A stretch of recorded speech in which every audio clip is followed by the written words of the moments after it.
Yo, welcome to another episode of Mind of Lamore.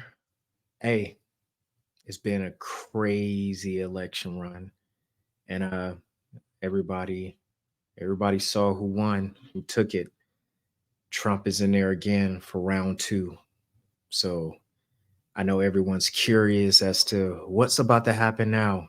Because the last time Trump was in office, that was some wild 4 years, man. We had COVID, we had all type of stuff happening. We saw life as we know it change overnight, And so by defeat of all opposition, he's in there again, which is pretty insane. Like the media, the Democrats, they tried to take him out. And someone tried to take him out literally. He got shot at. He got salt thrown on his name. They tried to lock him up. They tried everything in the books. They tried to even put Hollywood against him, and he still came out on top. I don't know what you call that. If you call that lucky or if you call that divine intervention, but it's pretty wild. We've seen a lot in history, but that type of resilience, especially going up against, the powers that be, you can't lie and say it's not impressive. There's a lot of people who are bittersweet about him being in office, with his felonies and his past and, you know, his character, but what can you do? He's in there, you know, and all you could do is wish him the best, because wishing him the best is wishing us the best, right? So, but this video that we're about to look at today is kind of just to highlight the key reasons why he was able to win, against a fresh face like Kamala Harris. If you check out my previous video, I did a few reasons why Kamala didn't succeed in her battle against Donald Trump for the White House. And in this video, we're going to go ahead and list exactly why he won, aside from the reasons of how Kamala messed it up for herself. But yeah, let's go ahead and check this video out. Donald Trump's path to victory and what happened in those 7 crucial swing states. Lewis joins us now from the newsroom, and he's been analysing the results as they've been coming in. Lewis. Lucy, thank you. I'm going to start with the popular vote, actually, just the simple number of Americans voted for each candidate. Kamala Harris here, just over 66 million. Donald Trump, 71 million plus. So a clear victory for Donald Trump in the popular vote, but that is just a moral victory. You can become president without getting the most votes of the actual voters across the country, and that's because it's decided actually by electoral college votes. Basically, you've got to win votes in each individual state to do that. Mm-hmm. Secret number is 270. Once you're past 270, you win and you are president-elect. Donald Trump has done that. You can see he's currently on 279 seats. The way he did that, the last win was Wisconsin. That's 10 electoral college votes. I'm going to dig a little bit deeper to see the kind of patterns that happened across the country. If we go down here, we look at Milwaukee. You can see that's blue. Kamala Harris, Democrat, significant win for her in that area. Urban area, that's to be expected, but just around outside these counties, outside all Donald Trump, plenty of people were watching these, and Kamala Harris was unable to improve on Joe Biden's showing in those areas, and indeed dropped below in some, and that meant Donald Trump was able to win. Another quick example to dig into. Going to look now at what happened in Pennsylvania. Another county within it is Erie County. It's known as a bellwether county. So basically, it's always pretty close. Whatever way it actually decides to vote is usually the way the whole country votes. And here you can see that's what happened to Donald Trump taking it back in 2020. Joe Biden, the Democrats, took it before that, 2016, Donald Trump. So Erie County holding up its reputation as that bellwether state. Right, let's take a look at where we are in terms of the latest to not be actually certain on any results. Basically, you can see this sea of red. Okay, let's start with the 4 states. Like Trump really killed off all opposition, and when you look at stuff like that, it just shows you that the majority of people were just tired. because all these states, he was sweeping Kamala. Like it's no question about it, you know. And I feel people just didn't trust her, you know. One thing that Trump is, he's a good salesperson. He knows how to sell you. He's a businessman.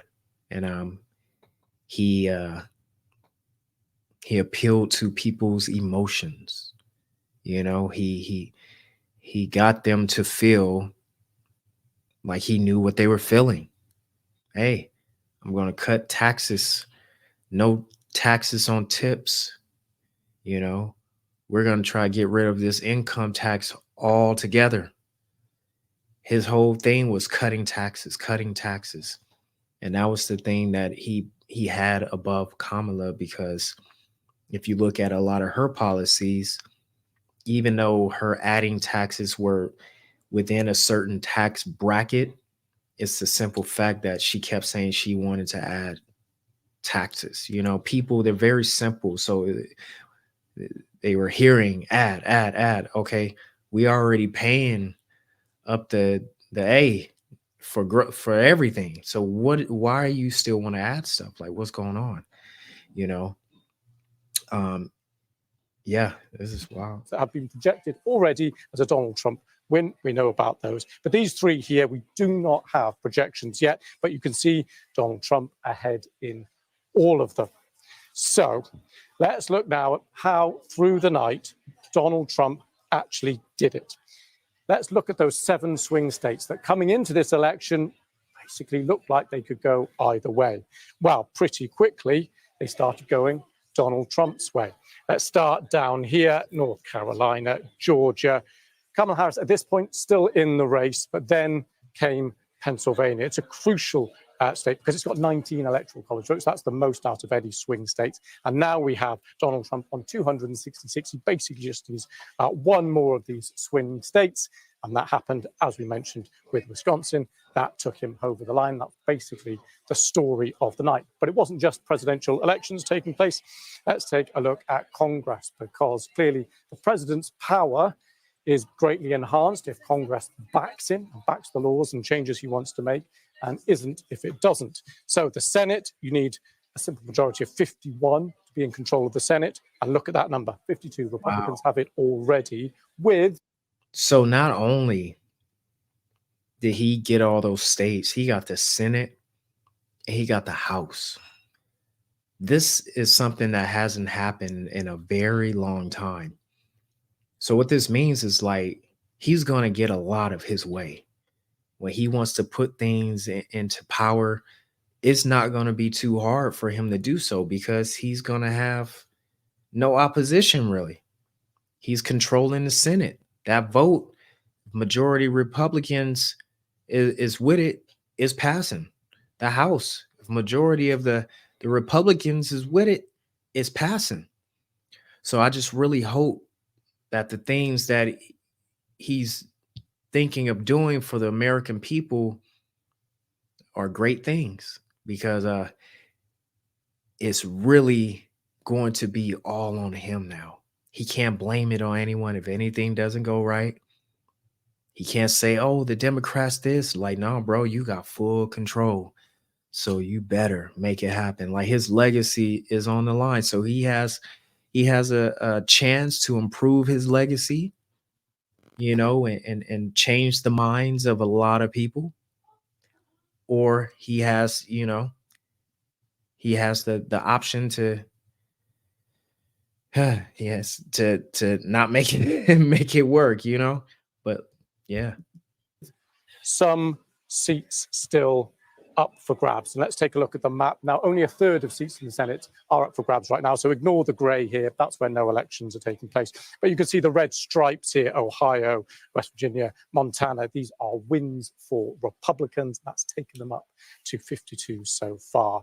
And just finally, Lucy, just for completeness, we'll look at the House. 218 seats you need there. This is the lower chamber. Republicans on 203. It'll be a while before we know the results there. But Donald Trump, in his speech a few hours ago, declaring that the Republicans have held on to the House. Whatever way you look at it, a very good evening for the president-elect. Donald Trump. Indeed.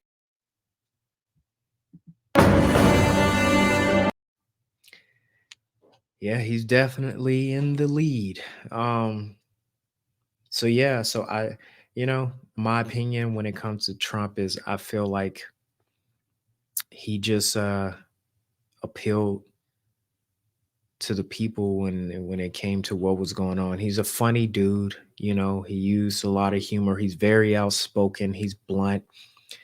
He didn't do no written speeches. He just kept it 100, and a lot of people like that, and a lot of people didn't like him, because of his character, his past, his criminal record, I guess you would say. But, you know, only time is going to be able to tell what really happens, and like I said before, the only person that can make your life better is you. Doesn't matter if Trump is in office, if Biden is in office, if you're not doing what you need to do every day to elevate yourself, you're going to be stuck in the same place, president after president after president after president, period. So, yeah, this is very interesting time. So he gets another round, and hopefully it's better than the last round. But I personally think, I say, okay, he got some experience. I watched a documentary on him, and he was speaking about how the first, you know, no, it wasn't a documentary. I'm sorry. I saw a documentary, but then the Joe Rogan podcast, he just spoke on how the first time around, he didn't have any experience. He chose the wrong people. He didn't know any better, It's like when you new to a job, you gonna make some mistakes. It is what it is, So hopefully his second time around, he gets it all the way right, and we see this country go in a positive direction. I know a lot of people are distraught. A lot of people are thinking the worst, but us as people, we as humans, we have to get out of that mindset. You can't always think the worst when something doesn't go your way. There's a bright side to everything, and I'm just gonna be hopeful and wish for the best. And by wishing for the best, that's going to affect everyone, right? It is what it is. But tell me what you think. Leave your comments below. Do you think he's going to be able to turn things around and make it better?